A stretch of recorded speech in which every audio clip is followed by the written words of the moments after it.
महानवमी का दिन है और सिद्धिदात्री माँ की कृपा सब पर बनी रहे। पिछले 9 दिनों में हमने देखा कि शक्ति के अलग अलग 9 स्वरूपों की सभी ने पूजा की और आज के दिन तो कन्याओं का पूजन किया ही जाता है और सुबह से सब करते हैं। और हमारे बीच मुझे लगता है कि शक्ति के वो सभी 9 स्वरूप अलग अलग रूप में यहाँ पर बैठे हुए हैं। सभी का स्वागत है यहाँ पर। स्वामी विवेकानंद कहा करते थे, अगर किसी समाज के बारे में उसका आईना देखना है तो वहाँ की महिलाओं की जो स्थिति है वो कितनी प्रगतिशील है, उसके हिसाब से आकलन समाज का लगाया जा सकता है। और हम जहाँ बैठे हैं, जिन शख्सियत के साथ बैठे हैं, उन्होंने ऐसा लगता है कि शक्ति के इन 9 स्वरूपों को पैदा होने से लेकर विवाह तक और उससे आगे भी पूरा उनका ध्यान रखा, उनके लिए योजनाओं से लेकर अपने मन में ऐसी जगह बनाई जिसको लेकर अब विश्व में भी बात होती है और अलग अलग राज्यों में भी अगर मिसाल दी जाती है तो उन्हीं की दी जाती है। मैं रीमा पराशर हूँ। 26 साल से पत्रकारिता में मैंने देखा कि मुख्यमंत्री होने से पहले शिवराज सिंह चौहान जी जब दिल्ली में थे और अब मध्य प्रदेश में, उनकी शख्सियत में कोई बदलाव नहीं आया। पहले भी उसी तरह से वो मिला करते थे, खुशमिजाज होकर। महिलाओं के लिए तब भी उसी तरह से उनके दिल में एक जगह थी कि उनका किस तरह उत्थान करे। और आज जब हम यहाँ पर आए हैं तो भी वो देखने को मिल रहा है। मेरे साथ वरिष्ठ पत्रकार अद्वैता काला भी हैं। अद्वैता, मैं आप ही से शुरुआत करना चाहूंगी। और मुख्यमंत्री जो कि किसी भी पहचान के मोहताज नहीं है, अपने कर्म के बल पर और अपने जो उन्होंने एक पुरुषार्थ के बल पर अपनी एक छवि बनाई है। शिवराज सिंह चौहान जी, बहुत बहुत स्वागत है आपका। आपको धन्यवाद और आप सबका भी हृदय से स्वागत। ये मेरा सौभाग्य कि आज नवरात्रि के 9वें दिन आप सबके दर्शन हुए और मैं आपको प्रणाम कर पाया। बहुत बहुत शुक्रिया। अद्वैता, मैं शुरुआत आपसे करवाना चाहूँगी। जी बिल्कुल। और प्रणाम शिवराज जी। प्रणाम अद्वैता जी। और नमस्कार मेरी मध्य प्रदेश की बहनें। मैं आपसे बहुत जलती हूँ। पता है क्यों जलती हूँ? क्यों बताइए? हाँ आपके पास मामा जी है तो इसीलिए मैं जलती हूँ आपसे, क्योंकि ऐसा कोई नेता, मैं तो कहती हूँ व्यक्ति भी सार्वजनिक जीवन में नहीं है जो महिलाओं की तरफ इतना समर्पित है और कमिटेड है कि महिलाओं की जिंदगी बदल रही है। तो मैं आपसे तहे दिल से आपका धन्यवाद करती हूँ। और इन्होंने मुझे पत्रकार बनाया तो मैं लेखक हूँ, मैं फिल्में लिखती हूँ, कहानी जाना बैठी हूँ, तो मैं कभी कभी पत्रकारिता करती हूँ, कभी कभी। पर इसीलिए मैं थोड़ा इमोशनल होकर आपको बताऊंगी, क्योंकि पत्रकार तो प्रैक्टिकल होते हैं। पर आपने जो प्रैक्टिकल होना भी अच्छी बात है, बहुत बढ़िया बात है, पर आपने जो महिलाओं के लिए किया है दिखने को नहीं मिलता। और हमारे लिए इतनी मुश्किल होती है, आई थिंक आप समझती हैं, कि हम पढ़ी लिखी हो या अशिक्षित हो, जो भी हो, जो पुरुष प्रधान समाज में जो कठिनाइयाँ होती हैं उसके साथ उसके संदर्भ में आप जैसा एलाई हो, जो अंग्रेजी में कहते हैं, बहुत बड़ी बात है। एंड थैंक यू मेरी तरफ से। और अब शुरू करते हैं सवाल जवाब का सिलसिला। सबसे पहले सवाल, और ये मुझे बहुत फैसिनेटिंग लगता है मामा जी, कि एक थे चाचा नेहरू, मेरी माँ के ज़माने के चाचा नेहरू खूब सुनने को मिलता था जब बड़े हो रहे थे। आप लोगों को भी सुनने को मिला होगा चाचा नेहरू। उसके 70 साल बाद आए हैं मामा जी, और आज की पीढ़ी मामा जी सुनती है। ये कैसे हुआ, क्यों हुआ? जरा ये इसका मैजिक पोर्शन बता दीजिए। मैं बचपन से अपने गांव में देखता था। मैं गांव में पैदा हुआ, भोपाल से 100 किलोमीटर दूर। बेटा और बेटी में भेद, और भेद कौन करता था? मां भी करती थी। बेटा दूध पिएगा, बेटी सूखी रोटी खाएगी, क्योंकि ये तो पराया धन है। अगर बेटे का जन्म हो तो खुशियां मनाई जाती। संपन्न लोग ढोल बजाते थे, मिठाई बांटते थे, बधाई गाओ, हवाई फायर भी हो जाते थे कि बंदूक किसी के यहाँ बेटा आया। और बेटी का जन्म हो तो माँ का चेहरा तो उतर जाता। मैं अंतरात्मा से आपसे करूं, मेरा बाल मन मुझसे पूछता था ये भेदभाव क्यों? एक ही मां की कोख से दोनों पैदा होते, बेटा भी बेटी भी। स्त्री और पुरुष दोनों भगवान ने बनाए, अगर कोई आस्तिक है। फिर ये भेद क्यों होता है? मैं देखता था, मेरे घर के सामने एक घर था, पति पत्नी में कहासुनी होती थी तो पतिदेव डंडा निकालते थे और अपनी पत्नी को पीटते थे, और पिटाई से बचने के लिए वो दौड़ के हमारे घर में घुसती थी, रोती। अपनी आंखों से देखता था, मन रोता था कि ये क्यों हो रहा है, इसको अधिकार किसने दिया कि डंडे से पीटे? और मानसिकता ऐसी थी कि कोई बचाने भी आए और उसको भला बुरा कहे उसके आदमी को, पति को, तो वो मैंने ये कह देती थी कि भैया मेरा आदमी मारे चाहे पीटे। अब ये जो मानसिकता देखता था मैं अंतरात्मा से आपको बता रहा हूं, बहुत तकलीफ होती थी, क्यों होता है? और तब मन में एक बात भी उठती थी, क्या ये कभी ठीक हो सकता है? लेकिन मैं तो छोटा सा था, मैं क्या करता? धीरे धीरे चेतना विकसित हुई, मैं भोपाल पढ़ने आ गया, चौथी पास करके 5वीं में। तो मैं समाज में जब भी मौका मिलता था तो ये बात कहता था, जब मेरी कोई हैसियत नहीं थी, कि बेटा बेटी को बराबर मानो, बेटी के बिना दुनिया नहीं चल सकती। तो ऐसे ही एक छोटी सी सामूहिक विवाह का सम्मेलन था, एक गाँव था खांडावर, उसका नाम था, रायसेन जिले में आता है। सामूहिक विवाह सम्मेलन बेटियों का एक समाज का दिन थी। तो वहां मुख्य अतिथि के आने में देर थी, तो लोगों का ये मोड़ा, हमारे यहाँ बेटे को, लड़के को मोड़ा भी बोलते हैं। बोले अच्छा बोलता है, इसे खड़ा कर दो, थोड़ी देर बोल देगा। तो मुझे खड़ा किया, तो मैंने वही कहा, बेटा बेटी को बराबर मानो, भेद क्यों करते हो, बेटियों की शादी यहाँ कर रहे हैं।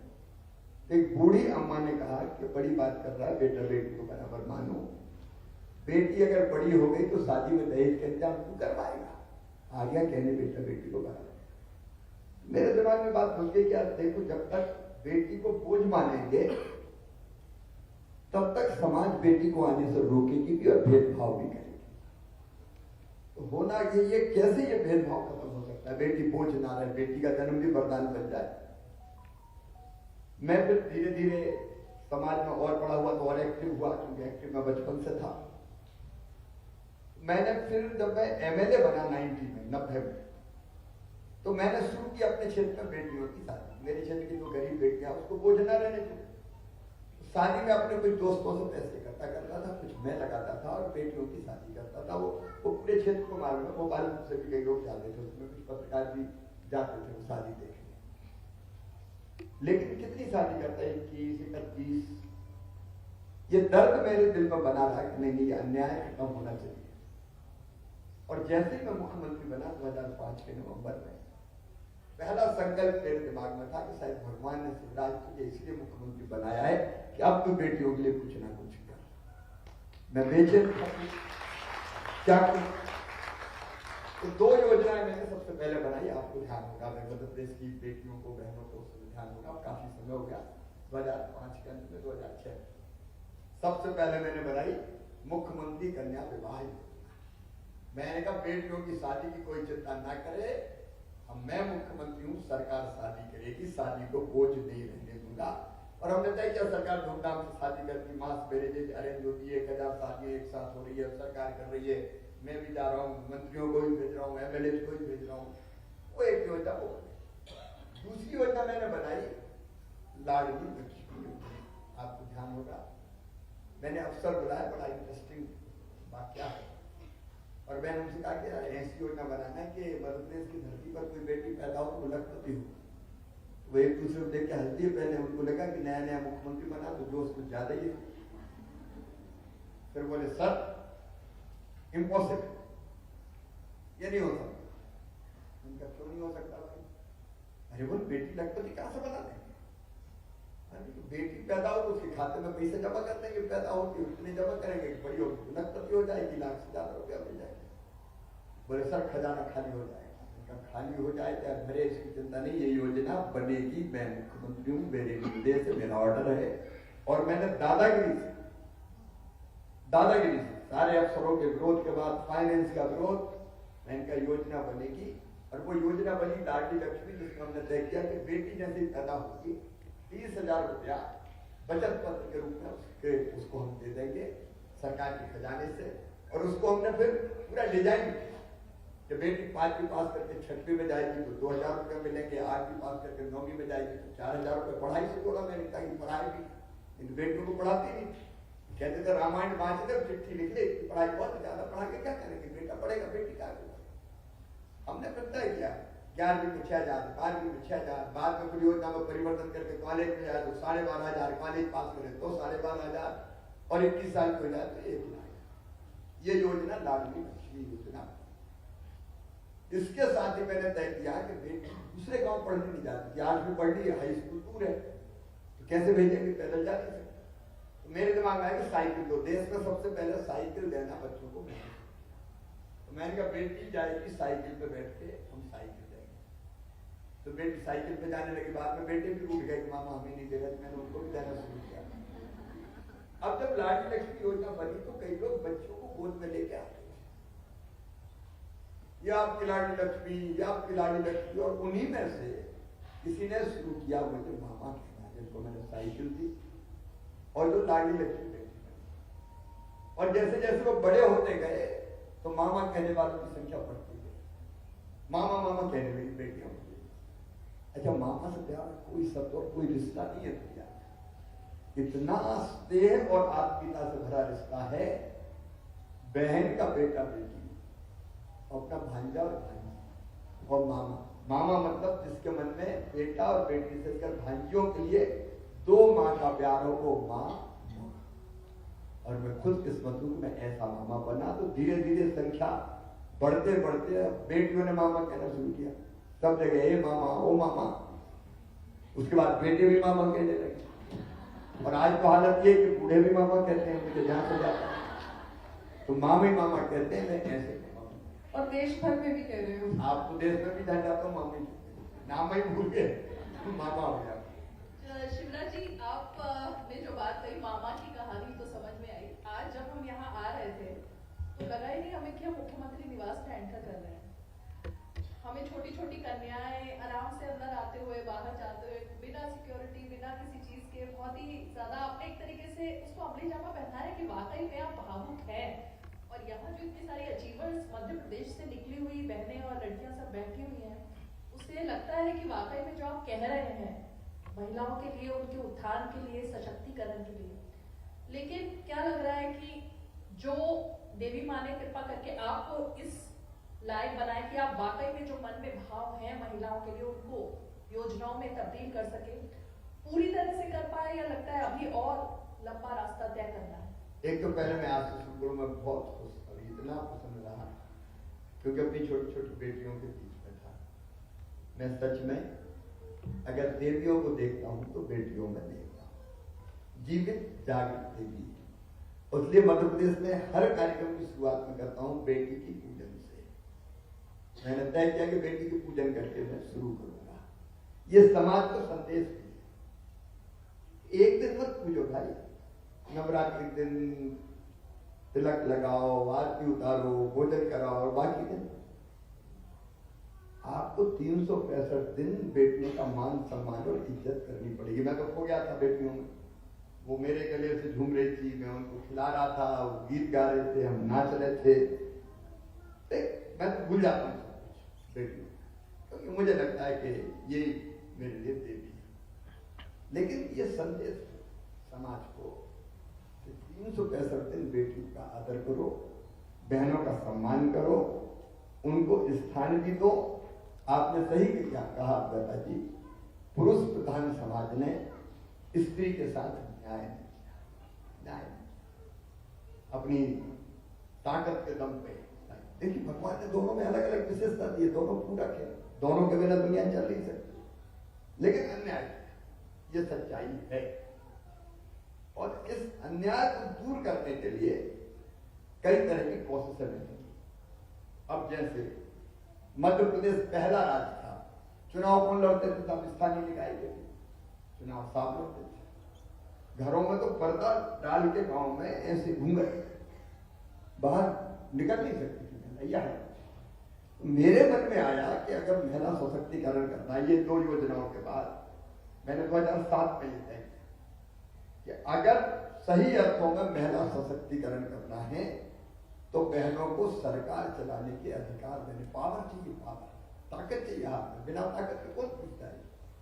और इसलिए हमने फैसला, उसका भी इतना विरोध हुआ, खूब गालियां खाई, ये 50% औरतों को ला रहा है, ये औरतें क्या करेगी, ये क्या की सरकार चलाएगी, आदमी कहेंगे बैग लेके घूमेंगे, कई तरह की बात। लेकिन मेरी चिट्ठी हम ये करेंगे और 50% रिजर्वेशन के बाद एकदम परिदृश्य चेंज हो गया। महिलाएं घर से नहीं निकल, विशेषकर गाँव में निकलती नहीं। अब पतिदेव ने कहा कि मैं तो नहीं कर सकता, तू ही लड़ जाए। अब बहनों ने चुनाव लड़ना, कोई सरपंच बनी, कोई मेयर बनी, कोई नगर पालिका अध्यक्ष बनी, कोई नगर पंचायत अध्यक्ष बनी, कोई कारपोरेटर बनी, अलग अलग पदों पर पहुंची और कई ने अद्भुत काम किया। इंदौर अगर स्वच्छता में 6 बार आया तो मेयर मालनी गौड़, उनका अतुलनीय योगदान है। आप जानते हो मालनी गौड़ की 5 साल मेयर रही। तो ऐसी कई जगह महिला जनप्रतिनिधियों ने चमत्कारिक काम किए। तो ये एक सशक्तिकरण की दिशा से मुझे लगा कि बड़ा कदम। फिर हमने कई, आपने योजनाओं की बात पूछी है, तो मेरा दिमाग चलता रहा कि और क्या करना चाहिए, और क्या करना चाहिए, और क्या करना चाहिए। मेरी प्रिय बहन, मुझे लगा पुलिस में जब तक बेटियां नहीं आए, देखो अगर किसी महिला के साथ अन्याय हो और थाने FIR कराने जाए और वहां सब पुरुष बैठे, तब बताओ अपनी बात कह सकती है? थानों में महिला होती है। तो फिर हमने एक बोल्ड स्टेप लिया कि पुलिस में 30% भर्ती बेटियों की होगी। अब मैं आज आपको बता रहा हूँ, रहस्य का खुलासा कर रहा हूँ, पुलिस अफसरों ने इतना विरोध किया, DGP से लेके बाद सब गड़बड़ हो जाएगी, पता नहीं क्या हो जाएगा, और ऐसे कैसे अपराधियों का कैसे मुकाबला करेंगी, जबरदस्त विरोध। मैंने कहा ये होगा क्योंकि अब मामा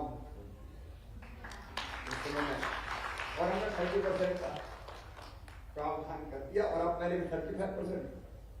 अभी सब नौकरियों में 35% पुलिस सहित अनिवार्य है बेटियों की भर्ती।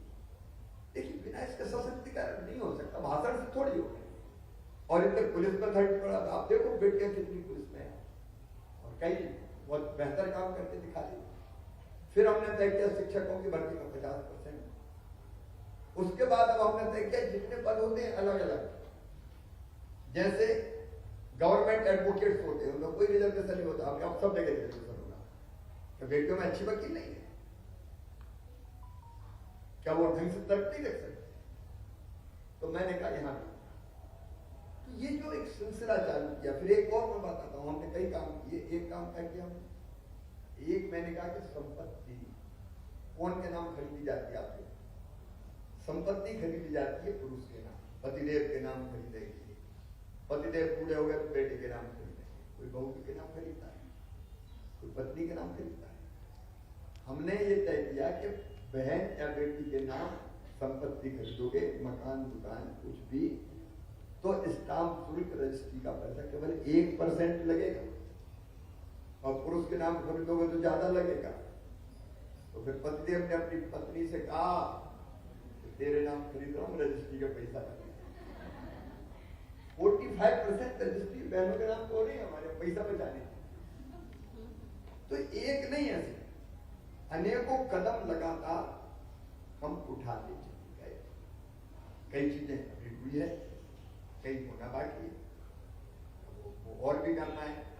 देखिए मध्य प्रदेश पहला राज्य था जहां हमने तय किया कि मासूम बिटिया के साथ अगर कोई दुराचार करेगा तो सीधे फांसी की सजा होगी, फांसी के फंदे पर लटकाया। तो मैं रह जाता हूँ, मैं आज आपको शेयर कर रहा हूँ।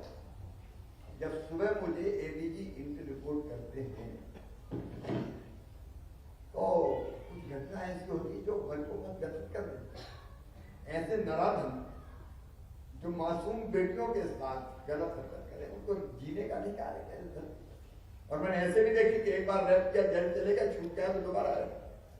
तो फिर हमने तय किया फांसी की सजा, और बुलडोजर भी चलाए। मैंने तय किया छोड़ो सालों, जब तक आर्थिक नुकसान नहीं पहुंचाओगे ये नाराज हम जानवर नहीं मानेंगे। जानवर को अपमान कर दिया मैंने, उनको जानवर कहेंगे, वो तो जानवर से बनता है। तो हमने कड़े कदम भी उठाए कि कई लोग सवाल उठाते हैं बुलडोजर, ये तो हमने इसलिए क्या कर, ये डर नहीं होगा इस तरह की घटना ऐसी कई तरह की योजना बना चले गए। और ये लाडली बहना भी इसी की कड़ी है। ये लाडली बहना मैं आपसे शेयर कर रहा हूँ। आप ये मत मानना कि कोई वोट के लिए। देखो मैंने देखा गरीब जो बर्तन झाड़ू करते घरों में काम करती है, हाउस वाइफ है, उसको 1000 रुपए की जरूरत पड़ जाए तो पति से मांगती है, और पति यार कभी डांट देता है नहीं, जब देखो मांगती रहती है। मुझे एक बहन ने बताया तो मायके इसलिए नहीं गई कि मायके जाती तो भैया के बेटा बेटी दौड़ते हैं कि बुआ जी हमारे लिए क्या लाए, और अगर पैसा पास नहीं होते और मांगते तो घर वाले कहते नहीं है, जब देखो मांगती रहती है तो मायके में। मेरे मन में बहुत दिनों से बात चल रही थी कि जो गरीब बहनें हैं, निम्न मध्यम वर्ग की बहनें हैं, उनको सशक्त करना चाहिए आर्थिक रूप से। देखो मेरी प्रिय बहनों, ये कड़वी सच्चाई है कि पैसा आत्मविश्वास भी बढ़ाता है और पैसा सम्मान भी देता है। ये है सच्चाई। पैसा है, सम्मान है। तो मुझे लगा कि कोई एक ऐसी योजना है जिसमें रोजमर्रा की जो जरूरत है, अगर उसको जरूरत पड़ जाए 1500 रुपए की, तो उसको हफ्तों तक कमाना पड़ेगा। और तब दिमाग मेरा चलता रहा क्या करें क्या करें क्या करें। एक दिन मैं रात भर सोचता रहा और सवेरे 4 बजे मैंने बनाई लाडली बहना योजना कि बहन के खाते में सीधे हर महीने पैसे जाना चाहिए, साल में एक बार नहीं, हर महीने। अब मैं एक बात और आपको स्पष्ट कर दूं, उसकी जो आलोचक हैं कि फ्री में दे रहे हैं, मैं आपसे पूछना चाहता हूं क्या धरती के संसाधनों पर औरत का हक नहीं है? ये खेत मकान दुकान खदाने खदाने जंगल औरत के नहीं है क्या? इनका अधिकार केवल मर्दों का है, केवल पुरुषों का है, केवल बड़े लोगों का है। औरत के हिस्से में केवल आंसू आए, मजबूरी आई, बेबसी आई। मैंने देखा गांव में माए के जाते समय अपनी माँ या भाभी से लिपट कर रोते हुए बहन को, क्योंकि वहां जाके जो दर्द और कष्ट सहती थी उसके कारण वो रोती थी जाते समय। हमको लगा स्थिति बदलनी चाहिए, आधी आबादी को न्याय देना चाहिए। और इसके लिए योजना भी बनी, और लाडली बहना योजना भी इसलिए बनाई कि छोटी मोटी जरूरत के लिए कम से कम हाथ ना फैलाना पड़े, उसके अकाउंट में पैसा हो, उसका पैसा किसी से मांगना ना पड़े। और इसका इम्पैक्ट असेसमेंट मैंने करवाया। 2007 में हमने एक योजना बनाई थी आहार अनुदान योजना, ये बनाई थी बेगा भाटिया सहरिया बहनों के लिए। उनके खाते में 1000 रुपए देने शुरू किए। 1000 रुपए में उनकी जिंदगी बदलती, बच्चों के पोषण का स्तर सुधर गया, क्योंकि माँ कभी खर्चा फालतू नहीं करती, उसमें पैसा व्यस्त नहीं किया, अपने ऊपर भी खर्चा नहीं, उसमें बच्चों के ऊपर खर्चा किया। तब मेरा मन किया गया ये पैसा देंगे तो इनकी स्थिति भी बदलेगी और ये आत्मविश्वास से भर भी जाएंगे। तो ये न्याय देने की कोशिश है। और आप खुद भी बात कीजिए कई जगह, जैसे मैंने बात की क्या बदलाव आया जिंदगी में, तो मैंने सुना, मुझे बहुत आनंद आ गया कि आजकल की सास बहुत प्रेम से बोलती है, पतिदेव के भाव भी बदल गए है। पैसा है तो सम्मान है, दिए पैसा ऐसा नहीं दिया, मैंने अपनी बहनों को सम्मान दिया, उनका हक दिया है, अधिकार। ये सही में महिला सशक्तिकरण की कोशिश है हमारी। और एक बात और आज मैं आपको बताना चाहता हूं कि महिला सशक्तिकरण मेरे जीवन का मिशन है, मेरी राजनीति का विषय नहीं है, वोट का विषय नहीं है। मैं जब तक जीऊंगा महिला सशक्तिकरण के लिए, बेटियों और बहनों की जिंदगी बेहतर बनाने के लिए काम करता रहूंगा, क्योंकि अभी बहुत काम करने की जरूरत है। मैं आपको बता रहा था, जो रिपोर्ट्स आती है, अगर छेड़खानी की घटना होती है ज्यादातर, आपको पता है 90% से ज्यादा कौन होते हैं? रिश्तेदार होते हैं, परिचित होते हैं। आत्मा फट जाती देख के, कहां जा रहा है समाज? क्या बेटी के हिस्से में ये जाएगा? कैसे भरोसा करें? जब तक ये मानसिकता नहीं बदलेगी तब तक लड़ना पड़ेगा, काम करना पड़ेगा। हमारी केवल अबला रहेगी, जब जिसके मन में आए जैसा चाहा वैसा व्यवहार कर दिया। इसकी मानसिकता भी बदलनी पड़ेगी और इसकी लड़ाई भी लड़नी पड़ेगी। और मैं लड़ूंगा, जब तक जीऊंगा तब तक लड़ूंगा। ये मेरी प्रतिबद्धता है, मेरी प्रतिबद्धता है। मामा जी आपने तो गड़बड़ कर दी, क्योंकि मैं सवाल प्रिपेयर करके आई थी और अगला सवाल मैं महिला आरक्षण के बारे में पूछने वाली थी, जो अभी हमारे साथ हुआ। मैं इतने सालों से उसके बारे में लिख रही हूँ और आपने तो 15 साल पहले कर दिया। तो अब मैं सवाल बदल रही हूँ। आप हमें बताइए 10 साल बाद आपका क्या विजन है महिलाओं के? देखिए, मैं केवल एक चीज चाहता हूं, आधी आबादी को पूरा किया। बेटा और बेटी दोनों बराबर में, स्त्री और पुरुष दोनों समान हैं। एक सबसे बड़ी काम जो हम करेंगे वह है मानसिकता बदलने का। अब आप देखो मानसिकता कैसी है। बेटा अगर कोई गड़बड़ करते तो बेटा है, और बेटी का कोई दोष भी ना हो तो वो गुनाहगार बन जाती है। ये जो मानसिकता का खेल है, हम शिक्षा में भी ये प्रावधान कर रहे हैं कि बच्चों को भी, बेटों को भी हम एजुकेट करें कि ये जो है ये तुम्हारी बहन है, ये भी आदर पाने की अधिकारी है। हम समाज में एक वर्ग है जिसकी मानसिकता बदलना चाहते हैं कि ये जो मानसिकता है ये देश और समाज और आपके हित में भी नहीं। एक तो पूरा एजुकेशन सिस्टम में प्रावधान कि जिसमें बेटी और नारी को इज्जत की नजर से देखे। मेरा भाव है नारी तुम केवल श्रद्धा। अब ये मानसिकता बदलने से होगा, नहीं तो रोज कई तरह की घटनाएं दिखाई देती हैं। सबसे बड़ा काम है मानसिकता बदलने का। लेकिन इसके साथ साथ आर्थिक सशक्तिकरण, शैक्षणिक सशक्तिकरण में आप सब जानती, देखिए बेटियां पढ़ती है तो सरकारी स्कूल में किताबें हम देते हैं, साइकिल हम देते हैं, लैपटॉप हम देते हैं।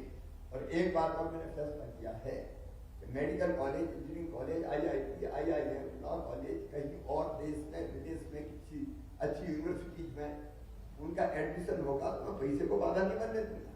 फिर मामा उनकी फीस मम्मी पापा की मामा भरवाता हूँ। मुख्यमंत्री मेधावी विद्यार्थी हमने गांव में तय किया कि जो बेटी अपने स्कूल में सबसे ज्यादा नंबर लाएगी मामा स्कूटी दिलवाएगा। मैंने स्कूटी दी है।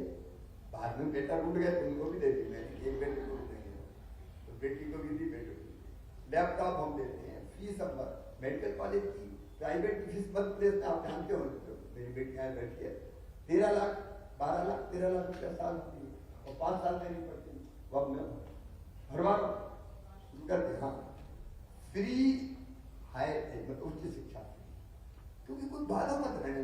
प्रतिभा तो है, बेटियों ने अपने आप को सिद्ध किया है। अब उस प्रतिभा को प्रकट करने में कोई बाधा रास्ते में ना आ जाए, वो बाधा हटा दो, बाकी काम बेटे अपने आप करें। पुलिस में बेटियां या फोर्स में बेटियां, झंडे गाड़ रही, अंतरिक्ष में बेटियां जा रही। जहां बेटियों को मौका मिला, बेटियों ने चमत्कार करके दिखाया है। चमत्कार केवल मौका भर में। तो हम ऐसा समाज बनाना चाहते हैं और शासन में ऐसी व्यवस्था करना चाहते हैं कि जहां बेटी को ऊंची उड़ान करने का अनंत आकाश में बस मौका मिल जाए, कोई बाधा उसके रास्ते में ना रहता है। तो उसकी लिए अलग अलग तरह की योजनाएं तो हम बनाते चले जाएंगे। फिर एक काम मैं चाहता हूं, जो गरीब बहनें हैं उनकी आमदनी घर का कामकाज करते हुए कम से कम 10,000 रुपया में हमने महिला सेल्फ हेल्प ग्रुप बनाया और 53 लाख बहनें हमारी महिला सेल्फ हेल्प ग्रुप से जुड़ी। मुझे आपको बताना खुशी है, हमने कॉन्सेप्ट तय किया मध्य प्रदेश में लखपति दीदी। लखपति दीदी का मतलब है जो साल में 1 लाख से ज्यादा रुपए कमाती हो, शुद्ध लाभ, प्रॉफिट। तो ऐसी लखपति दीदी मेरी कितनी होगी पता है? 15 लाख। 15 लाख लखपति दीदियां हो गई जो 1 लाख रुपया साल से ज्यादा कमाती है। और अब उनकी बात कभी सुन के देखना, आप कभी सेल्फ हेल्प ग्रुप की दीदियों से मिलिए, मैं आपसे जरूर कहना चाहूंगा, कितने आत्मविश्वास से भरी है।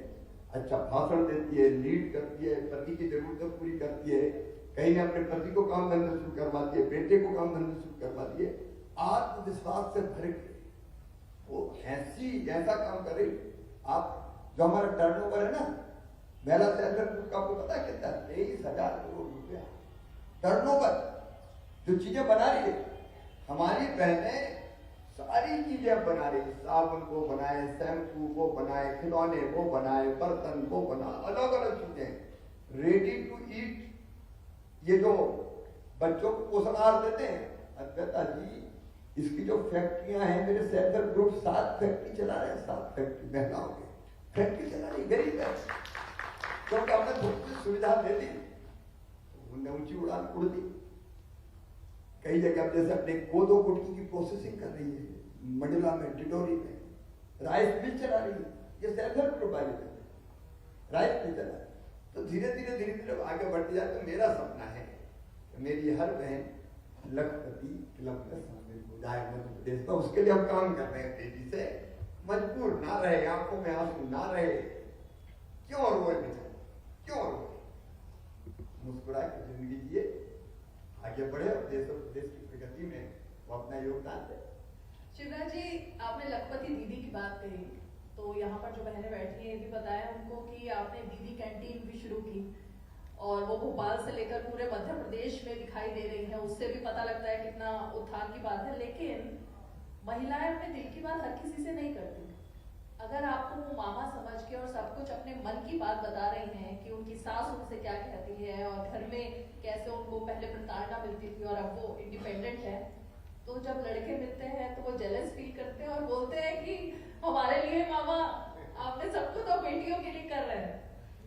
बेटियों के लिए मैंने ज्यादा किया, कोई दो मत नहीं, लेकिन अधिकांश बेटे पसंद ही होते हैं। कभी कभी कह देते मामा जरा भाइयों का भी ध्यान रखो। लेकिन जो फ्री एजुकेशन हमने किया मेधावी विद्यार्थी और बेटा बेटी दोनों के लिए, अभी एक योजना बनाई हमने, मुख्यमंत्री सीखो कमाओ। देखिए ये बेरोजगारी भत्ते की बात होती है कि बच्चों को बेरोजगार, पर मैंने कहा कि चिड़िया अपने बच्चों को हौसला थोड़ी देती, पंख देती है ताकि उड़ान पड़े, वो बेरोजगारी भत्ता पड़े रहो। अच्छा देते देते नहीं, ये राजनीतिक दलों के लोग जो घोषणा करते हैं ये केवल चुनाव के समय प्रलोभन देते हैं, बाद में पूरा थोड़ी करते हैं, बैरियर लगा देते हैं, इसको नहीं, इसको नहीं, इसको नहीं, इसको नहीं, तो देते ही किसी को। हमने कहा भाई आज बच्चों को केवल स्किल्ड आप उनके हाथों में आप हुनर दे दो, कौशल दे दो, काम की कोई कमी नहीं। इसलिए हमने तय किया कि कहीं भी वो काम सीखे, मध्य प्रदेश में, मध्य प्रदेश के बाहर, किसी भी इंडस्ट्री में, किसी और संस्थान में, तो काम सीखने के बदले उनको 8 से लेकर 10,000 रुपया महीना दिए जाएंगे और काम सीखने के बाद अपने आप उनको जॉब मिल जाएगा। तो ये मुख्यमंत्री सीखो कमाओ योजना बेटा के लिए भी है, बेटी के लिए भी है। हमने मुख्यमंत्री उद्यम क्रांति योजना बनाई, बेटा बेटी दोनों के लिए। उसमें तय किया कि कोई अपना काम धंधा शुरू करना चाहता है तो 1 लाख से लेकर 50 लाख रुपए तक का लोन उनको बैंक देगा, जिसकी गारंटी माता पिता नहीं लेगी, मामा लेगा, मतलब सरकार लेगी, पर इंटरेस्ट सब्सिडी भी देगी। तो कई लोगों ने अपने काम धंधे शुरू किए। तो ये चीजें जो हो रही बेटा बेटी दोनों के लिए हो रही है, उनकी बेहतर भविष्य और जिंदगी के लिए हम लोग काम कर रहे हैं। मुझे लगता है थोड़ा हम सवाल अपनी बहनों से लें, कितनी अचीवर्स हमारे साथ बैठी हैं और आप एक्चुअली एग्जाम्पल हैं सबके लिए। तो आपसे सवाल किसी को पूछना है मामा जी से?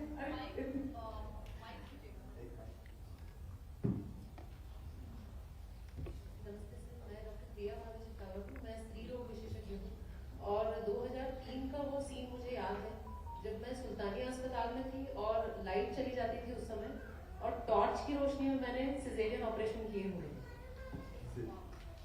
पिछले महीने मेरा सुल्तानिया का जो नया बिल्डिंग है वहां आने का अवसर मिला और अभी मैं बंसल अस्पताल में कार्यरत हूँ। जैसा हमारा चमकता हुआ अस्पताल है वैसा ही हूबहू या उससे ज्यादा बेहतर अस्पताल में आज महिलाओं का इलाज हो रहा है और इसके लिए मैं आप सबकी बहुत बहुत ज्यादा आभारी हूँ। आपने पूरे देश में पहली बार संतानहीन महिलाओं का दर्द समझ के जो योजना शुरू की थी, आज बहुत सारी स्टेट्स उसको फॉलो कर रही हैं और अब आयुष्मान में भी वो समावेश हो गया है। पर वो मेरे ख्याल से, जैसे मैं बोल रही हूँ मुझे रोंगटे खड़े हो रहे हैं, ये जो सेंसिटिव मन है आपका, ये आपकी सबसे बड़ी ताकत है और इसे आप हमेशा जीवित रखिएगा। सारी बहनें, हम सबके आशीर्वाद आपके साथ। मैं जीवित रहूंगा जब तक जीऊंगा। तो कई तरह की चीजें की, जैसे डॉक्टर ने बताया, हमने ये भी तय किया कि जो केवल एक बेटी के माता पिता है, बेटा क्यों चाहते हो, इसलिए कि बुढ़ापे की लाठी का सहारा बनेगा, ये एक भाव रहता है। हमने उनको भी पेंशन देना शुरू कर दिया, केवल एक बेटी है तो मम्मी पापा को कहें, ताकि उनको ये असुरक्षा ना रहे कि हमारा क्या होगा।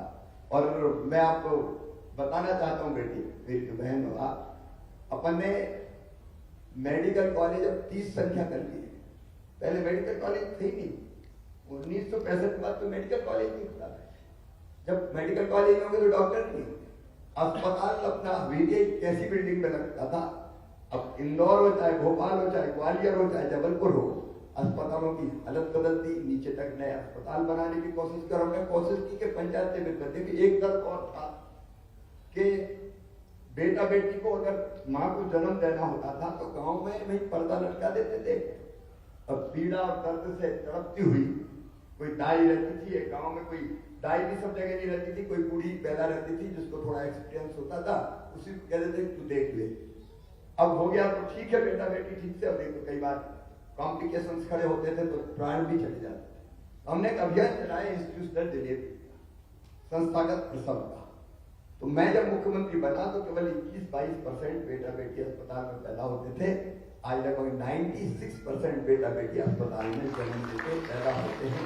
और उसके लिए अपने ग्रामीण स्तर पर भी व्यवस्था करने का प्रयास किया ताकि माँ की जान भी बच जाए और बेटा बेटी की जान भी बच जाए। और सवाल जी यहाँ पर मैं। नमस्ते मामा जी, मेरा नाम आरजे पिंकी है, मैं रेडियो से हूँ। पहले एक कॉम्प्लीमेंट दूंगी, उसके बाद एक आग्रह है।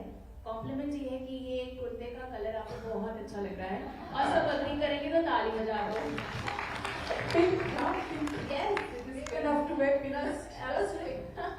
और मेरा आग्रह ये है कि मामा जी, आपको कई अवसरों पर हमने गाते हुए सुना है, नवरात्रि का अवसर है, महिलाएं हैं यहाँ पर, तो हम आपसे आग्रह करेंगे कि अगर कोई गाना, क्योंकि मैं रेडियो से हूँ, रेडियो का मानी संगीत होता है, तो अगर कोई गाना आप सारी जो यहाँ पर आपकी बहनें हैं और बेटियां हैं उनको आप डेडिकेट करना चाहेंगे तो कृपया आपसे अनुरोध है, और अनुरोध में आप सब मेरा सहयोग करें तालियां बजाकर प्लीज।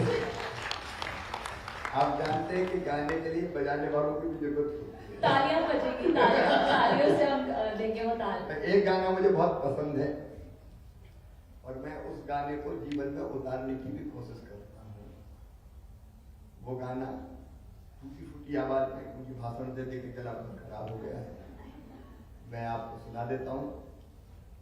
बस यही अपराध मैं हर बार करता हूँ, बस यही अपराध मैं हर बार करता हूँ।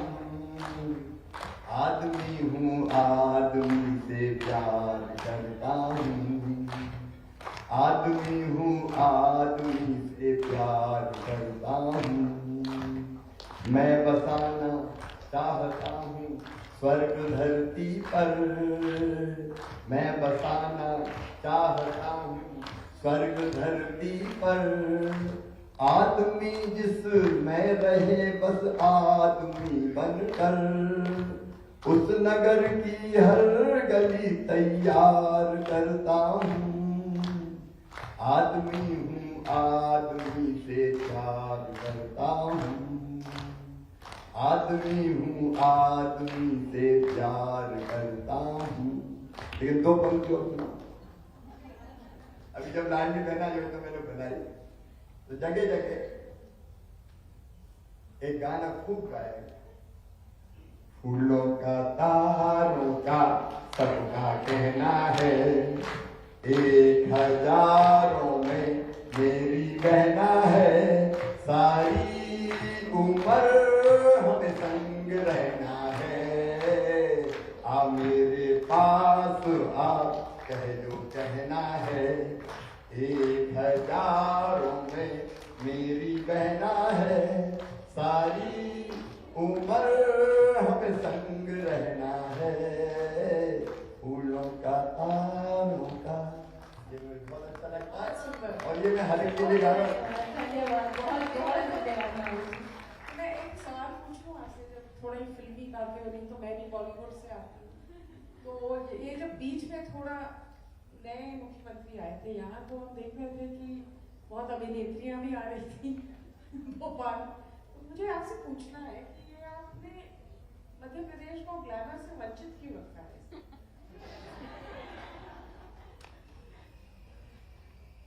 वो मुझे कलाकार कहते हैं। आपने पहले मुख्यमंत्री का नाम लिया, तो मैंने वो एक कार्यक्रम होता है, रजत जी करते हैं, अदालत वाला, आपकी अदालत, तो मुझे कहा कलाकार है, तो मैंने फोटो कलाकारों के वहां रख दी कि ये जितने भी कलाकार हैं वो तो कमलनाथ जी के साथ दिखाई देते हैं, कलाकार वो मुझे कहते हैं, लेकिन हम कला का सम्मान करते हैं। लेकिन जब कोविड का भयानक संकट था तब आप केवल आईफा के आयोजन में लगे थे, और उस समय जब आपको ध्यान देना चाहिए था लोगों की जिंदगी बचाने, तब आप उसके आयोजन की तैयारी की बैठ के और उनका आना जाना कर रहे थे।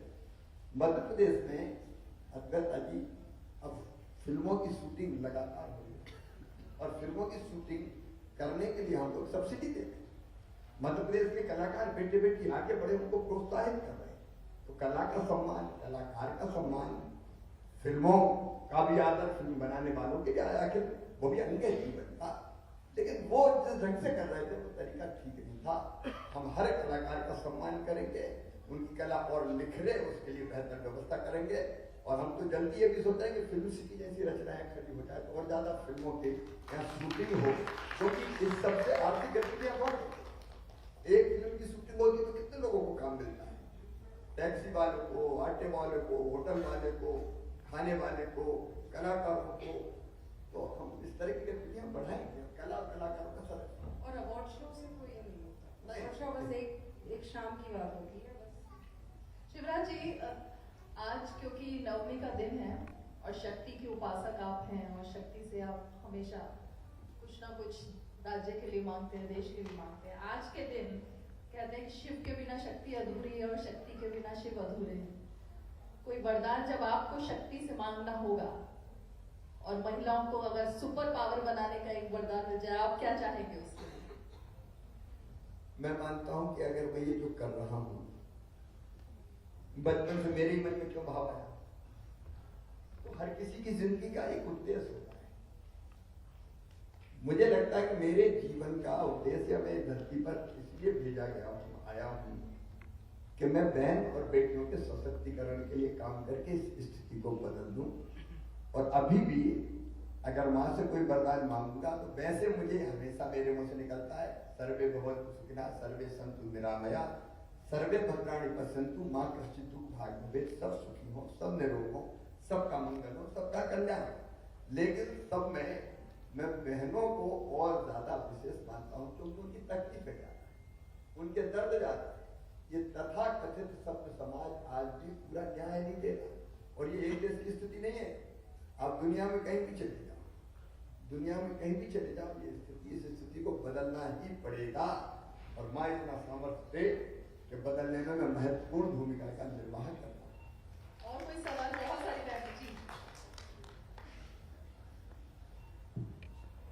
नमस्ते, रिस्पेक्टेड सीएम सर, मैं Jagjit Kaur Dhamar, I am trainer as well as educationist. Sorry, मैं हिंदी में थोड़ी नहीं बहुत ज़्यादा कमज़ोर हूँ, तो थोड़ा अटक के बात कर रही हूँ आपसे। पहले तो मैं आपको कंग्रेचुलेशंस बोलना चाहूँगी, आपने हमें यहाँ इनवाइट किया, एंड आपको बहुत बहुत शुभकामनाएं नवमी की। एंड मैं आपसे सिर्फ एक ही सवाल पूछना चाहूँगी, I think it is related what she is already asked, कि अगर प्रदेश की महिलाओं को आप एक सुपर पावर, हर महिला को किसी भी वर्ग से हो, तो वो सुपर पावर क्या होगा, एंड वो अपने और अपने फैमिली एंड प्लस अपने कंट्री के लिए वो उसे कैसे यूज करना चाहिए? Thank you sir. देखिए, सुपर पावर का सवाल जहां तक है, हम ये माने कि उसके पास विशेषज्ञता हो और वो उसका उपयोग देश, समाज और दुनिया के लिए करे। मैंने पिछली जो कुछ चीजें आपको बताई, एक बहनों का राजनीतिक सशक्तिकरण, जो उसके हाथ में ताकत होगी, अगर निर्णय लेने के अधिकार होंगे सरकार के नाते, वो ज्यादा ताकत से काम कर सकेगी, स्थिति बदल के केवल महिलाओं की नहीं, वो पूरे देश की स्थिति बदल देगी। तो एक राजनीतिक सशक्तिकरण, तो प्रधानमंत्री जी को मैं बहुत हृदय से धन्यवाद देना चाहता हूँ। 33% रिजर्वेशन बड़ी मुश्किल से अब जाके लोकसभा और राज्यसभा दोनों से पारित हुआ, जिसमें बहनें चुनाव लड़के लोकसभा और राज्यसभा में भी पहुंचेंगी। और उसके बाद जब ये 33% संख्या होगी तो ज्यादा बहनें शायद मुख्यमंत्री बन पाए, प्रधानमंत्री बन पाए कभी भविष्य में। आज की बात में नहीं करता। तो मुझे लगता है कि एक सुपर पावर तो है, क्योंकि ये राजनीति को आप कोई कितना भी बुरा कहें, ऐसे लोग भी करे राजनीति, लेकिन अगर मैं ये कर पाए लाडली बहना योजना, मैं इसलिए तो बना पाया, मैं मुख्यमंत्री नहीं होता तो मैं क्या कर रहा था, तो मेरे सुनता है। और इसलिए एक सुपर पावर जो पॉलिटिकल पावर है वो उसके हाथ में और ज्यादा कैसे आए, ये प्रोसेस एक।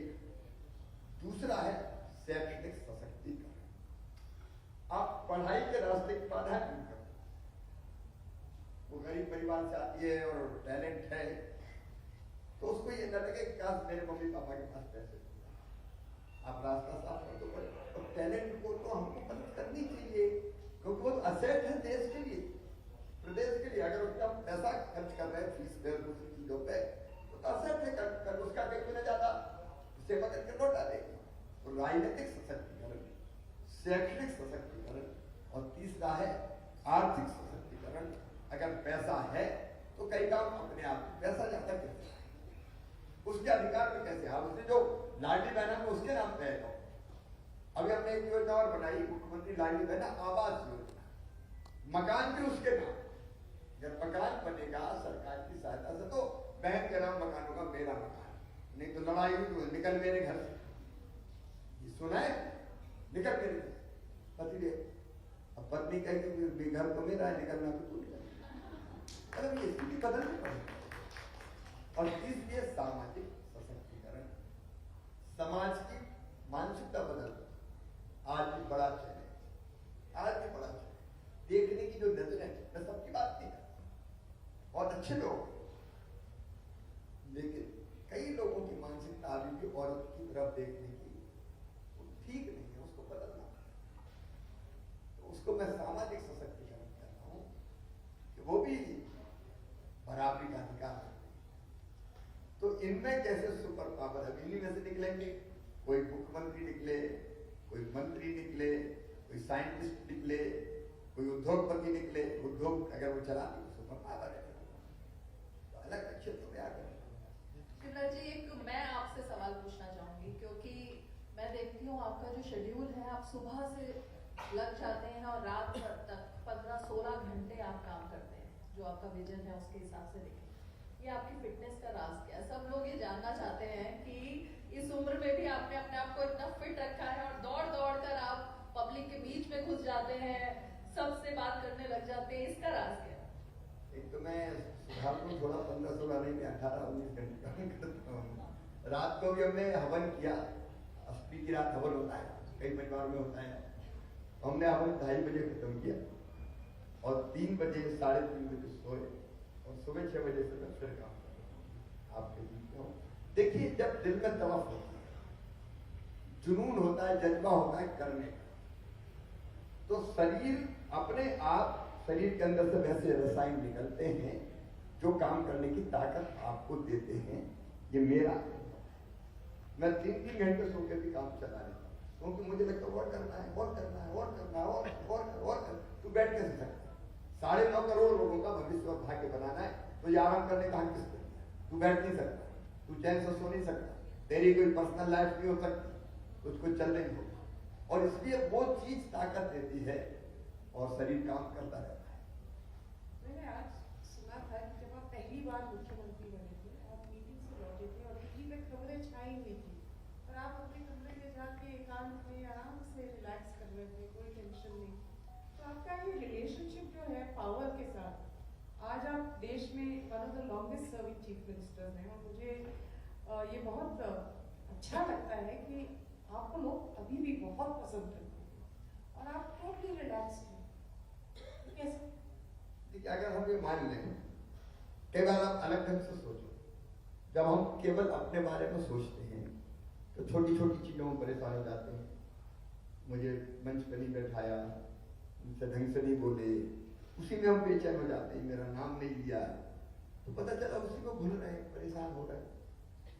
देखिए अमेरिका में, मैं नाम भूल गया संस्था का, एक पूरा अंतरिक्ष से फोटो लिया पृथ्वी का, तो पूरे अंतरिक्ष में ब्रह्मांड में पृथ्वी को एक जरा सा बिंदु नजर आया, डॉट। अब वो डॉट पूरे ब्रह्मांड में पृथ्वी है। पृथ्वी पे इतने देश, उतने देशों में हमारा देश, फिर उनमें हमारा प्रदेश, फिर उसमें हमारा शहर, उसमें हमारा परिवार, उस परिवार में हम हैं क्या? जरा जरा सी चीज से परेशान हो जाते हैं। मेरी तरफ देख के मुस्कुराएंगे, मेरी बेटी क्यों मुझे बुला दिया, तो हम उसी में घुलते रहते हैं, परेशान होते रहते हैं। भगवान श्री कृष्ण ने गीता में कहा, क्या चिंता क्या करते हो भाई, तुम अपना काम करो, काम करने पे तुम्हारा अधिकार है, फल पे तुम्हारा अधिकार नहीं है। फल के बारे में सोचोगे तो बोलते रहो, परेशान रहोगे, करे यार ऐसा नहीं हुआ, अरे ये नहीं हुआ।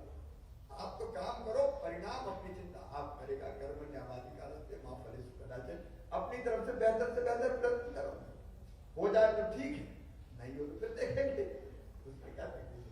तो ये आप रिलैक्स, मैं आपसे भी करूँ, देखो हमेशा अगर आप छोटी छोटी चीजों में चिंतित रहोगे, परेशान, कभी सुखी रह नहीं सकते। घुलते रहो, और इसलिए ये सोचो कि भाई मेरी जितनी भूमिका है मैं काम कर रहा हूं, जो होगा ठीक है, नहीं होगा तो सब चीजों का ठेका भी मेरे छोड़िए, ऊपर वाला देखेगा। तो हम कोशिश करते हैं, कोशिश करने के बाद कोई चीज नहीं होती तो और फिर से कोशिश करें। ये अध्यात्म, एक बात आपको समझाऊं, एक सुपर पावर है, आप उसको कुछ माने, मैं उसको मानता हूं, क्योंकि मैं बचपन से ही जो मातृभाव है मेरे अंदर, मैं मां मानता हूं। और रोज मेरा रूटीन अगर देखेंगे तो मैं सवेरे दौड़ के फोन करता हूँ कई जगह, फिर थोड़ी बहुत एक्सरसाइज अभी बंद है, थोड़ी क्योंकि ज्यादा मेहनत हो रही, तो मेरा योगा भी बंद है, अभी प्राणायाम भी बंद है, हालांकि ठीक नहीं कर रहा हूँ, मैं गलत कर रहा हूँ, लेकिन फिलहाल नहीं कर पा रहा, लेकिन मैं वैसे रेगुलर।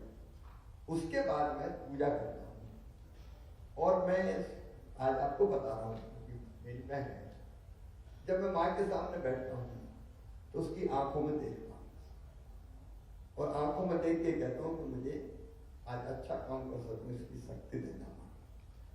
और वहीं से मुझे लगता है कि जैसे वो मुझे देख, और मुझे देख के मुझे आशीर्वाद देते। तो एक सुपर पावर आप कुछ भी बोले, आइंस्टाइन जैसे वैज्ञानिकों ने भी माना कि कुछ तो है, आप उसको साकार मानो, निराकार मानो, है एक सुपर पावर जो सारे सिस्टम को चला रहा, ब्रह्मांड को चला रहा। उसमें अगर आप आस्था रखते हो, उससे अपने आप को जोड़ देते हैं। रोज मेरी सलाह है कि आप सब करते होंगे, लेकिन 5-10 मिनट एकांत में बैठो, मंदिर हो सकता है और कोई जगह हो सकती है, और एक बार अंतर्मुखी हो और उस सुपर पावर से अपने आप को जोड़ो। तो मैं समझता हूँ कि कई समस्याओं का समाधान मिल जाएगा, और हम दिन भर के लिए तरोताजा होकर काम करेंगे। शिवराज जी, ये तो आपने एक तरीके से अपना भी राज खोल दिया और सबको एक दर्शन भी देने की कोशिश की है कि अध्यात्म की वो शक्ति है जो आपको ये पावर कहीं ना कहीं दे रही है। निश्चित तौर कुछ और सवाल? थोड़ा सा लेवल ऑफ डिटैचमेंट दिखता है आपको शिवराज जी, जो बहुत अलग है। हम तो दिल्ली से आते हैं, तो देखते हैं कि पावर के पीछे कैसे लोग भागते हैं, पर ये आपने सच्ची में अद्भुत है। जैसे एक बहन ने अभी कहा कि आपके अंदर की जो सेंसिटिविटी है उसे कभी मत खोइएगा, वो लग रहा है कि इतने सालों में तो हम देख रहे हैं कि वो लगातार बढ़ ही रही है, कम होने की बजाय। जी नमस्ते मामा जी, 92.7 बिग एफएम से मैं आरजे पी हूँ, और मेरे शो पर अक्सर कई सारे कॉल्स आते हैं। यहाँ आने से पहले जो कॉल आया, उन्होंने मुझसे कहा कि आप मामा जी से मिलने जा रहे हैं, और मुझे ऐसा लगता है कि एमपी के हर चौथे इंसान के फोन में मामा जी के साथ फोटो है, तो आप क्या कहेंगे इस बारे में? मैं क्या कि मैं वीआईपी नहीं हूं ना, तो जहाँ लोग चाहते हैं बच्चे पकड़ लेते मामा फोटो सेल्फी, मैं रुक जाता हूँ, क्या भैया सेल्फी। बहने देखिए, मुझे कहते हो क्या मैं अपने घर मैं शायद बहुत कम लोग होंगे दुनिया में, बहनें दौड़ के मेरे गले से लिपट जाती हैं। बिल्कुल बिल्कुल। मैं अपने आप को ये मानता हूँ कि मेरा सौभाग्य है कि इतना विश्वास मुझ पर बहनें करते, और मैं भी वैसे ही एक रिश्ता है, ये पवित्र रिश्ता। अब ऐसे में कोई भी सेल्फी लेता है, भाई लेते, बेटे लेती, बेटी लेती, बहनें लेती, तो स्वाभाविक रूप से उनके मोबाइल में फोटो पहुंच जाती है। अब हर चौथे में तो मैं नहीं कहता मेरे पास आके नहीं, लेकिन कई के पास है। थोड़ा बहुत मुझे लोगों को कहिए क्यों करते हो, दुरुपयोग करने का, गलत आदमी खिंचवा लेगा तो उनको खिंचवा ले तो खिंचवा ले, उसमें गलत है तो वो गलत काम करेगा तो सजा पाएगा। मैं इतनी दूरी रहूंगी, नहीं मैं नहीं रखता। और मैं तो कई बार अगर मेरे सुरक्षा वाले मित्र बहुत परेशान करते हैं, वो दूर रखने की कोशिश करते हैं, खुद ही गाड़ी से डर जाता हूँ। और बच्चे दिखते हैं मैं तो दोनों बाएं फैला तो आ जाओ, वो दौड़ के निपट जाते हैं आगे, तो मुझे भी मजा आता है, उनको भी मजा आता है। सोशल मीडिया पे बहुत एक्टिव है आप, और ये जो इन्होंने बात कही, लोग ये बात करते हैं कि इतने एक्टिव आप सोशल मीडिया पर कैसे रह लेते हैं? देखिए, सोशल मीडिया संवाद का बहुत बढ़िया, आप लोगों की बात सुन सकते हैं और अपनी बात कह सकते हैं। मैं पहले नहीं था और मुझे बहुत रुचि नहीं थी एक जमाने में सोशल मीडिया में, लेकिन बाद में मैंने देखा कि ये तो लोगों से इंटरेक्ट करने का बहुत बढ़िया माध्यम है। और फिर मैं सोशल मीडिया पर सक्रिय हुआ और कोशिश करता हूँ कि लगातार सक्रिय रहूँ और संवाद बनाए रखूँ। नमस्ते, प्रणाम मामा जी। जी। मेरा नाम अभिव्यक्ति दीक्षित है और मैं भोपाल विमेन हब की संस्थापक हूँ। मैं बिल्कुल आपको फॉलो करते हुए महिला सशक्तिकरण के लिए कार्य करती जा रही हूँ और करती रहूंगी। बहुत अच्छे जी। सर, मेरा आपसे सवाल ये था कि इकोनॉमिक ग्रोथ के मामले में देखा जाए तो प्रदेश की अर्थव्यवस्था बहुत तेजी से बढ़ती जा रही है और आपके द्वारा रची गई ये लाड़ी बहना योजना के तहत हमारी सारी महिलाओं को 1250 रुपए दिए जा रहे हैं और अब ऐसी बात कर रहे हैं कि ये राशि बढ़कर 3000 होने वाली है। तो क्या ये स्कीम हमारे प्रदेश की ग्रोथ के लिए बाधित बनेगी? बिल्कुल नहीं बेटी, मैं बताता हूँ आपको। जब मैं मुख्यमंत्री बना तो मध्य प्रदेश का बजट हुआ करता था 21,000 करोड़ का। हमने आर्थिक गतिविधियां बढ़ाई, सिंचाई की योजनाएं बनाई, हम निवेश लेके आए, तो अब हमारा बजट इस साल था 3,14,000 करोड़ का। 3,14,000 करोड़ का अपना बजट मध्य प्रदेश का।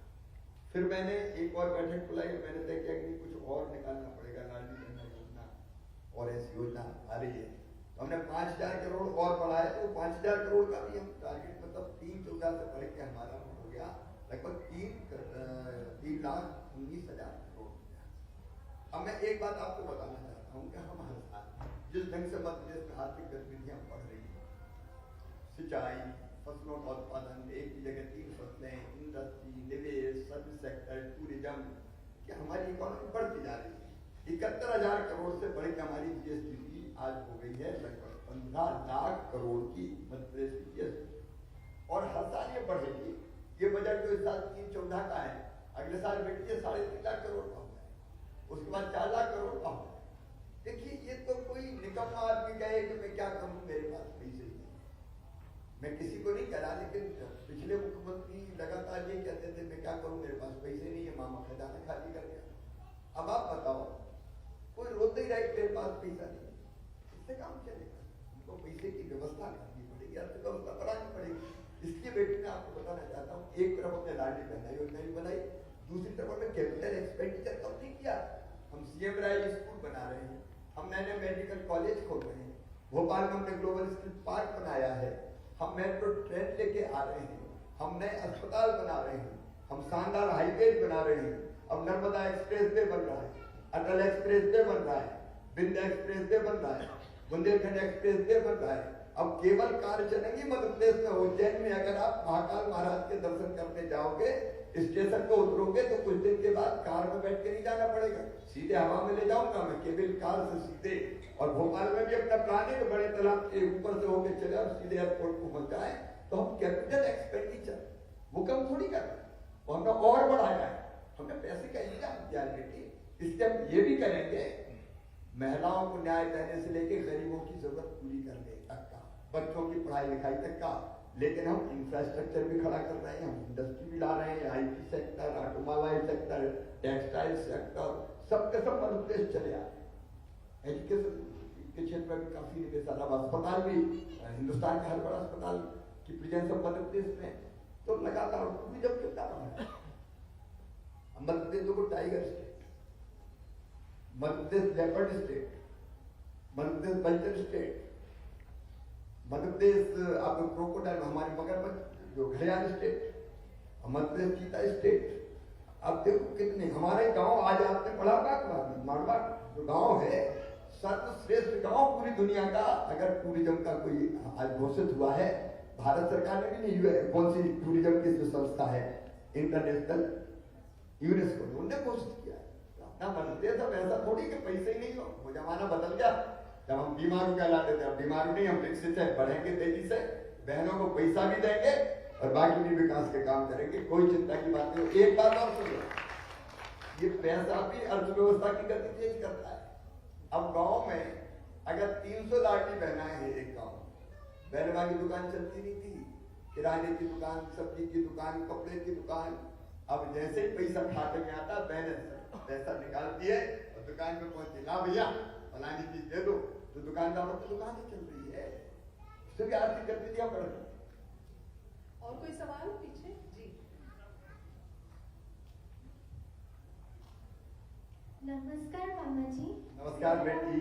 मेरा नाम सरगम कुशवाहा है और मैं एक सिंगर हूँ और मैं आपको लगातार रेडियो पर, टीवी पर, फोन पर सुनती हूँ, तो बहुत अच्छा लगता है कि आपने जो हम बच्चों के लिए और महिलाओं के लिए जो भी किया हो, बहुत उसके लिए मैं आपको कोटि कोटि नमन करती हूँ।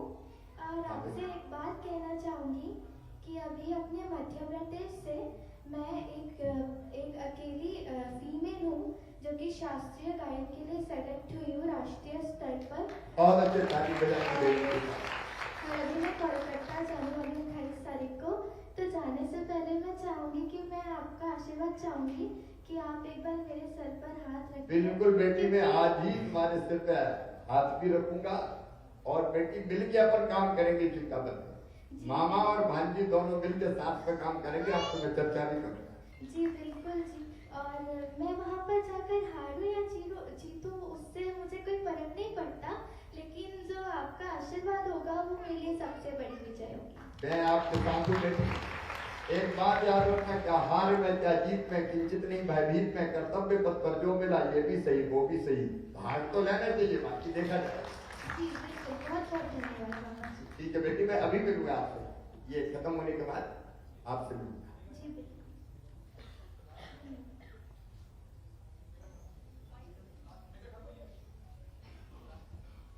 नमस्कार मामा जी, मेरा नाम मेघा ठाकुर है। मैं अंतर्राष्ट्रीय स्तर पर एंकरिंग और स्पीकिंग भी करती हूँ।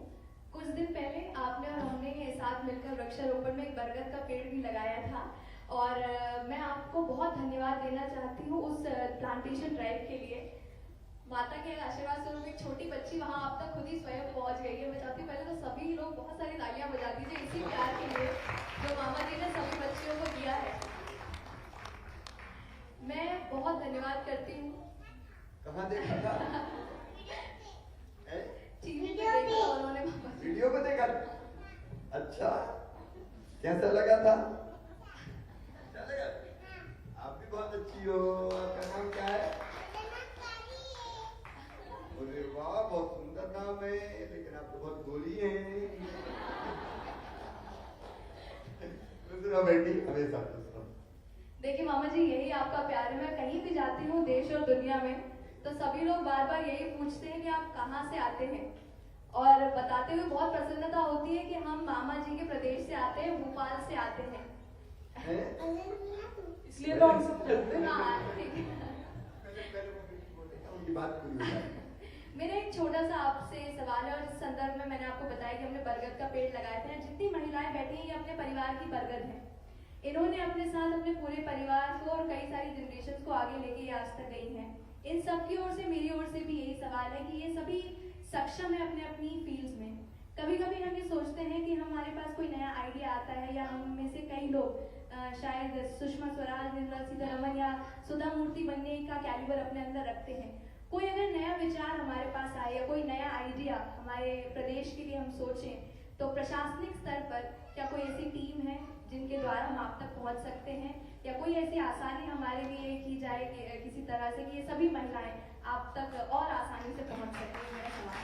बहुत अच्छा सवाल है। देखिए, एक हमने बनाया आइडियाज फॉर सीएम, और उसमें अगर कोई नया आइडिया किसी के दिमाग में आता है तो वो तत्काल सीएमओ से शेयर कर सकते हैं, उन नंबर बाकी सब चीजें मिल जाएगी आपको, और उसको फिर देख के उसमें से जो इम्प्लीमेंट करने के लायक होता है उन लोगों से बात भी करते हैं और उनको प्रोत्साहित भी करते हैं। तो एक तो उसको हम और बेहतर बनाएं, ये कोशिश करेंगे। नंबर 1। नंबर 2, हम सब सक्षम हैं, वो बेटियां हैं या वो बहनें हैं जिनने अपना एक मुकाम समाज में, देश में बनाया है। तो हम भी एक टीम बना सकते हैं और हम कभी कभार मिलें 3 महीने में, 4 महीने में मिलकर हम आइडिया शेयर भी करें, आप भी आपस में शेयर करें और उसमें से जो सिलेक्टेड जो आइडियाज है वो मेरे पास भेजें। इंडिविजुअल्स के दिमाग में भी कुछ हो उसको भी प्रोत्साहित करें, उसका भी सिस्टम में एक सीएमओ में बना दूंगा। और मैं आपसे सहयोग चाहता हूँ कि आपकी एक टीम बने जो कभी 4 महीने में, 6 महीने में मिले और शेयर करें चीजें आपस में, और फिर मैं भी आपसे मिलूँ और उनको फिर हम आगे बढ़ाने की कोशिश करें। क्योंकि देखो विचार किसी के मस्तिष्क में भी आ सकता है और विचार से बाकी आगे का काम होता है। एक विचार पहले आया तो 2 तरह की मानसिकता होती है, एक तो अरे यार ये कैसे इम्प्लीमेंट होगा, चलो छोड़ो छाड़ो, तो वो विचार मर जाता है। लेकिन कोई ठान लेता है कि नहीं इस विचार को जमीन को उतारना है तो उसके लिए परिश्रम करता है, प्रयास करता है और बड़े काम कर जाता है। हो सकता है इनमें से कहीं ऐसे विचार आ जाए जो कल बड़े काम करे, तो हम एक प्लेटफॉर्म ऐसा बना देते हैं, इसको लोकेश भी देख लेंगे, फॉर्मल एक प्लेटफॉर्म हमारा बने। और ये महिलाओं के लिए शार्क टैंक भी रखिए मामा जी, जहाँ आएंगी और पिच करेंगी और आप फिर उनको प्रोत्साहन दें बिजनेस चलाने का।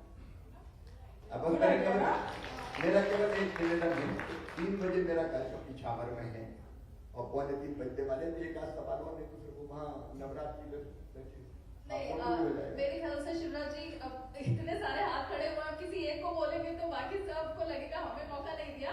एक और अब सेशन बाद में रखेंगे। अभी के लिए आप सबका बहुत बहुत शुक्रिया और एक फोटो, ग्रुप फोटो सबके साथ मामा जी अगर जरूर ग्रुप फोटो जरूर होगा, हो जाएगी। अगली बार फिर मिलेंगे क्योंकि भाभी बहनें इंतजार कर रही हैं। बहुत बहुत धन्यवाद, बहुत अच्छा लगा मुझे। क्या कहाँ करेंगे भाई, फोटो वही कुर्सी रखें।